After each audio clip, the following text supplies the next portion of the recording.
So hey, it's the Right Rican, and as you can see, there's no Right Rican background today because my office is drying out. I have industrial fans and industrial dehumidifiers um, drying out my basement. Um, thank God. There's a lot of people who got a lot worse than I did, but when it comes to that stuff, you want to be careful. You don't want to get mold. So something that sometimes you got to spend money to save money. So it's something that if you're not a homeowner, you don't understand. If you're a homeowner, don't get scared. If you're not a homeowner, don't get scared. There's things you have to plan for when you own a home. You got to plan for. You got to put money aside so you can have a fund to fix stuff. That's what you got to do. Just name of the game. Even if it's like $50 a paycheck, you set that aside. You have your regular savings, but then you have to have your home savings. Just like I said, air conditioners break down. My water heater broke down this year. So stuff that you got to just, it sounds scary, but it's just stuff that you don't normally worry about as a renter. But that's not what we're here to talk about. What I want to talk about is I'm going to talk about Biden. And I came across this article. Like I said, I'm working from outside because my kids are noisy. Uh, so it's going to be like this for me for the next couple of days. Uh, so here it goes. So it says here, uh, pandering POTUS. Biden takes a knee during WNBA's visit, team's celebratory White House visit. Now, I don't got a problem with this team coming to celebrate a championship. That's not my issue with it. But I was just reading this. What's funny, this is not the article I was going to talk about. I'm really not going to talk about the article. What I want to talk about is how he took the knee, right? And you know how I'm always talking about when you give in to the left, it's never enough. They you give them an inch and they will take a mile. And it's true. So I just want to show. So I'm just reading this article because I find it hilarious. When all these white Democrats, when they take a knee, they just crack me up because it's just, it's like, oh look, I'm gonna kneel so I could get votes when you don't really give a shit. All you just care is about that, as long as blacks and browns vote for you, that's all you care. Um the minute we get off that plantation, you guys, um, you sick your other blacks and browns to call us names, and but sometimes you don't even care. You white folk, you white leftist people will call us names too. I've been called it. So, yeah. Anyways, I'm gonna go down here, and there's like, uh, where was it here? Okay, I'll just read from here just because I'm trying to remember. President Joe Biden got down on one knee in the East Room during the celebration of the 21 WNBA Seattle Storm championship on the eve of the vote of John Lewis Voting Rights Act in the House and days before the anniversary of the March on Washington. While the WNBA has been at the forefront of professional basketball when it comes to issues of social justice and police reform, this is not the first time the president has gotten down on a knee with a sports organization. One photo cited by a White House source pointed to a picture with the Los Angeles Dodgers celebrating their Major League Baseball championship. Uh, Latasha Brown, co-founder of Black Voices Matter, said the president's possible gesture was admirable. However, Brown cautioned, we cannot just have symbolic progress.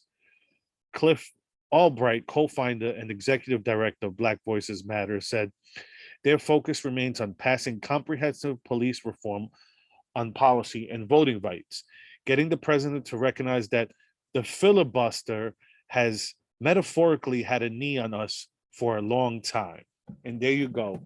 It's not about, they don't care about voting rights and uh, the police reform. They just want their police reform is to fund the police. And we're already seeing across the country, that doesn't work. Okay. Um, I understand, bail reform is an important thing, but bail reform, there has to be some rules in place. You just can't have, let's say you can't have someone do three crimes and then go, okay, you don't have, no, you can't give them, after that, you have to give them some sort of bail. You can't just go, okay, just keep arresting them, keep sending them back out on the street. Because if they're committing similar or same crimes and getting arrested, constantly, you have to have some leeway with this. I understand you don't want innocent people locked up in jail. My wife's friend, he got arrested on a Friday and he was in jail all weekend, almost lost his job. You can't have that stuff either. So I'm not, I'm for criminal justice reform, just not, I don't want these crimes going unpunished, or at least I don't want someone who's a multiple uh, arrestee to be out on the streets when you already have records of him being arrested. Let's say someone being arrested 3 times in a week. Come on. I've heard of people being arrested twice in a day, once in the morning, once in the evening. If you're arresting someone twice for a similar crime, you have to keep them in. But anyway, that's what I was talking about here. That when it comes to the left, they don't. Um, you can't give in to everything. You can't give in to them because look what happens. They're the Democrats are passing stuff that they want. It's not working, but they don't care. So the irony is that all these anti-police reforms don't affect white or rich. I shouldn't say it doesn't affect white. They don't affect the communities that they're trying to help it with. It's actually, it has the opposite effect. Because look, listen, rich communities, um, let's say rural communities, because you can see from my background here, you can see my backyard. I don't have, you can't see any neighbors. I don't have to worry about crime too much. I can't call the police because it'll take too long before the police can make it. That's why I have protection. But at the same time, these people just want to defund the police in rich areas out here. You have gated communities with security that people cannot come in and out without going through uh, security guards. So that doesn't affect them. You defund the police, they're fine. You have some, I know you have some communities out here that have security. The security may be lousy, but they still, you have a somewhat control over who's coming in and out of your community. In the cities, you don't have that. You don't have that security. You don't may have like a doorman at the front. You have some of these buildings. That's a different. That's not going to affect a person's building. It may affect their community because they may not want to go out of their apartments. But even then, you got like the Upper West Side, the Upper East Side. They got plenty. Trust me. When the defund the police happens, it's not gonna affect Wall Street. It's not gonna affect those richy neighborhoods. It's gonna affect the poor people. It's gonna affect the PJs because where's the crime happening in the poor areas. People don't want to people want to be PC, but let's be real. Now, it's not that crime doesn't happen in the Upper West Side and the Upper East Side because it does, but you got like in my old neighborhood, the Lower East Side. When I grew up, it was crime ridden. I even got mugged at 12. You know, uh, someone followed me into the building and you know punched me. Grandma, took took like a couple of bucks. It was so stupid, but it happens. And sorry, um, my daughter's looking at me from outside, so from inside the house. So it was distracting. But so this is what this is what kills me about this. When it comes to the left, and you give them what they want, and even though there's evidence that shows it doesn't work, they don't care. They want to get rid of the filibuster. Getting rid of the filibuster is not going to help black or brown people. It's not going to help us one bit. All it's doing is consolidating power into the Democrats, and that's it. That's not beneficial to black and brown people. We want to, you want one party rule like there is in San Francisco, like there is in California. I don't want that for the country. We need to hear voices from both sides. I don't want the party to go too far right. I don't want the party, hear me. I don't want the house to go, I don't want the country to go too far in one direction, because it's not good for freedom one way or another. Because the right will go too far because they don't think of sometimes some they don't think of some issues, and the same thing with the left. They'll go too far and they won't think about some issues because it's stuff that they don't think about. That's why we need moderates, and that's why we need compromise. But there's no compromise right now, because you have a party right now that they say they love this country, but they really don't. You have a party and a movement that hates this country. And how do you compromise with people? Because that's the whole thing. Back in the day, Republicans, Democrats, I know they show pictures sometimes of Eisenhower and Kennedy, but there was no disputing that they both loved this country. You can't say that right now with both parties. Talking about, like, Obama got elected on fundamentally changing the country. Well, if you fundamentally need to change something, then you don't love it. To say that a country let's say that we need reform, we need to make things, we need to change things to make things better. Yeah, but you know what? But the system is good. We could work, if we work within the system, we could change it. But people, that's not the change they want. They want to, the whole thing they want to change is the system. And that's where we're at now in this country. We got people that want, it's like, okay, we just want to be left alone. We want our freedoms.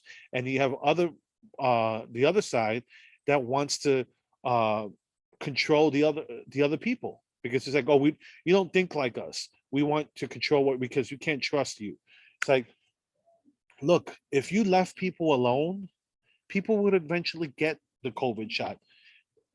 If you didn't try to force it, you don't have to do mandates. You know what? People are going to get affected by this, and then they would do it themselves. But when the government, and when you on the left, when the irony, don't get me started, but when you push this stuff, it makes people push back and go, no, I'm not going to do it out of spite. That's the ridiculousness about these mandates. That's why, hopefully you have more places fighting in New York City, because that's where the battle is right now. Because if they show in New York City that they could pass this mandate and it works, nothing. I'm not saying that it works and it helps prevent the virus. I hope that it works, that people accept it. Then it's gonna expand. It'll expand into the New York, the rest of New York State. It'll stand to the rest of the tri-state area, and then from there to the rest of the country. And that's my whole issue. Is just, I'm not anti-vax word, which is funny that they want to they want to change the definition of anti-vaxxer to someone who is anti-mandate. Well, and call me anti-vaxxer, but I'm someone who's vaccinated. I just don't believe in mandatory, making it mandatory. So, like I said, I hope the noise. I mean, it's noisy outside, but it really will be noisy. I have a industrial fan right next to where I film downstairs in my basement.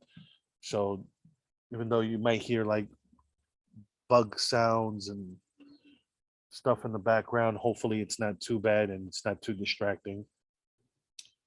Hopefully you hear me better. But this is going to be my videos for the next couple of days.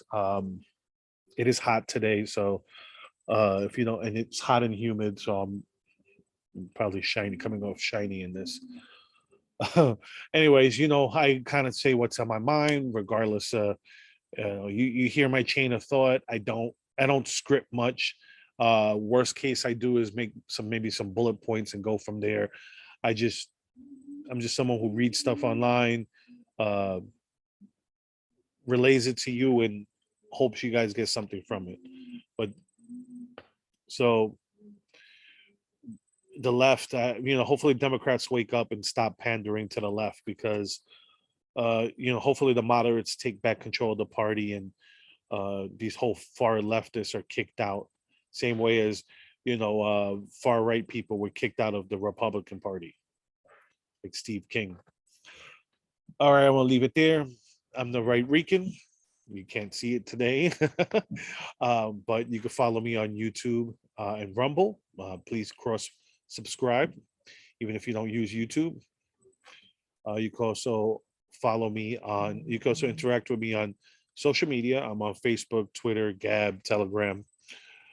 With that being said, have a good one, everyone.